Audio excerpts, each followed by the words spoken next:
Hi guys, so people criticize me for calling Tories bigots and racists, and perhaps those criticisms are justified. I therefore should correct myself. Not all Tories are bigots and racists, but we're not going to talk about those who aren't today.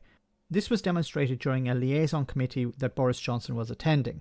He was asked about refugees from Ukraine, and strangely Qatar, not the first place that comes to mind, but this was raised as a point by Bill Wiggin, Tory MP. Bill wants Qataris prioritised over quote-unquote rubber boat people. Have a listen to this. And I think it's, the don't forget, most Ukrainians already, want to be in the region. They in an ideal world, they'd like to go back to their homes. A lot of them increasingly are now wanting to come to other European countries. They're wanting to come to the UK, and that's quite right. And we're opening our doors and opening our homes. The numbers are going up quite steeply now. I think they'll continue to rise for a while to come. And I think that's going to be a great thing. This country has a very proud record of welcoming evacuees. I don't want to pointlessly to berate officialdom and blame people for being slow. That's too easy. I think we ask a lot of our officials and our public servants. They have to balance some quite difficult objectives. We've just been hearing some really good questions about modern slavery, about sexual trafficking, about children, about gangsters who might be trading in evacuees. You've got to be careful, and don't forget that the point I made on the first day in the House is that there will also be people coming from that war zone who may not be entirely who they say they are, and we've had some cases, sadly, of that already. Okay, take you to the complete other end of the spectrum. We have on at least 3 occasions promised the Qataris visa-free access. These are very wealthy people who are unlikely to stay, and yet, despite saying we do it 3 times, we still haven't delivered.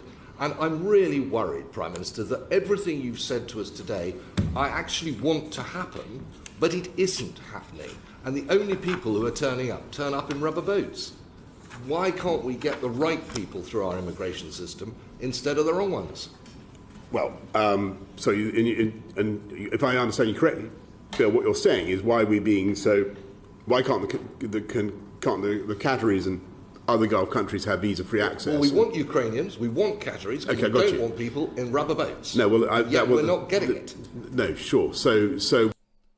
Okay, apart from, what was that sort of magic trick that Boris Johnson engaged in? Where he moved his hands around for some reason. I don't know what that was about. Now, it's a strange question. Why is this politician so concerned about people from Qatar? Scratching my head, trying to understand, why would you pull a country like Qatar out of a hat and hold that up as an example?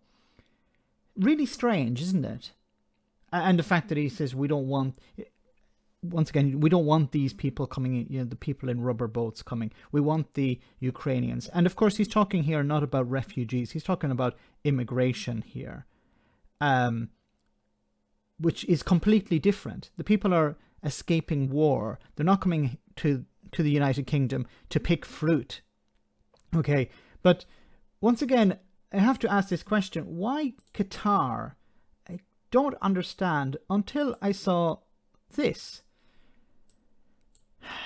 You can see here, this is the Register of Members' Financial Interests as of the 4th of January 2021 for Wiggin Bill, and there you have his constituency. Visits outside the United Kingdom. Name of donor. Ministry of Foreign Affairs, Qatar. Oh, why is that the case? Address, okay, Qatar Embassy. Estimate of the probable value, air travel, food and accommodation to the value of £685 per night, 2,740 in total. Destination of visit, Qatar. Dates the 16th to the 19th of February 2020. Purpose of visit: British Qatar APPG visit to meet ministers and officials, discuss Gulf cooperation, Council crisis, workers' rights, bilateral relations and regional issues.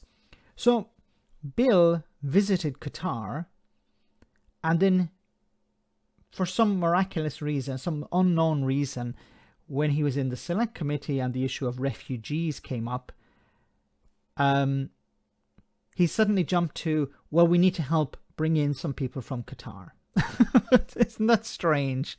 Of course, you know, the fact that he was invited there, kept in a hotel to the cost of £2,740 for, was it 3 nights? I'm not sure how long he stayed there. You know, it goes to show,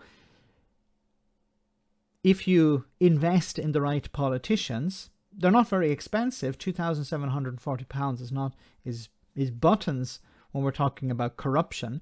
I'm not saying that this is corruption. I'm just saying, you know, if it was corruption, it's very little, it's very cheap. Of course, it's not corruption. But it's interesting how he's now, you know, on the side of people from Qatar who want to move to Britain, and not on the side of, quote unquote, rubber boat people. Let me know in the comment section, guys, what you think about all of this. As always, your comments are greatly appreciated. Thanks a lot.